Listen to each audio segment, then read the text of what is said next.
Guess what today is? It is my 1-year anniversary with one of the most amazing, kind, genuine men I have ever met in my entire life. You forgot thoughtful, romantic, and I'm funny. He thinks he's funny. Do you guys think he's funny?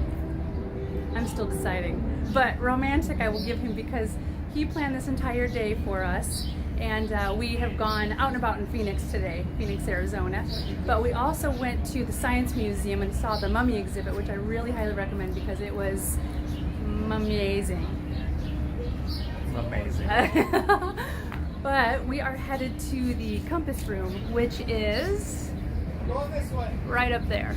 It is a rotating restaurant, and Nate got us some nice reservations there. I've heard great things about it, so I'm very excited to try the food. But what I wanted to share with you today is that I am living proof that whatever you've gone through in your life, I've gone through the sexual abuse and 2 marriages that were abusive, and I was attacked and I survived my own attack. And I am living proof that there is hope after all that. And just because you happen to be a victim doesn't mean you have to live in victim mentality for the rest of your life. I went through all of that, and I am succeeding in an amazing relationship with this man who thinks he's funny, but he really is funny.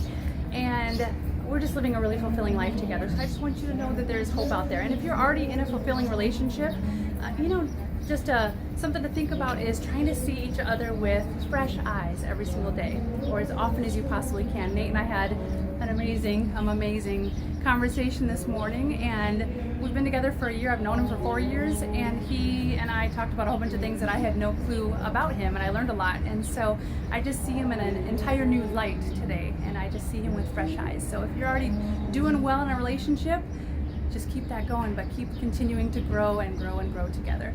And if you happen to be in a situation where you are dealing with domestic violence, which is what I went through myself, I want you to know that there is hope. You can get out of it. There's a lot of resources out there, but I just want you to know that you do not have to stay stuck in a situation like that. I'm absolutely certain that you can get out of that. And a simple Google search to try to find resources.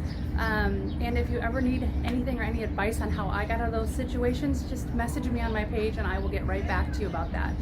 And if you happen to have something terrible happen to you in your life and you are avoiding relationships because all the relationships lead to anger or a lot of arguments, or you just feel like you're living in fear and a whole bunch comes up for you when you're in a relationship, again, one of the best things you can do, or one of the best things I ever did for myself, was start to research and understand how I can feel more valued by myself, how I can actually increase my sense of self-worth. And once I started doing that and understanding how to set healthy boundaries, that is the day I started attracting much more high-quality men into my life.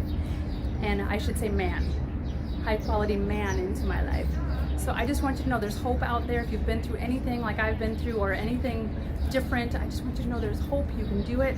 It's a choice that we have to make to live a successful life and a happy life. So get out there and make that decision for yourself. You are worth it and you deserve it. Love you guys.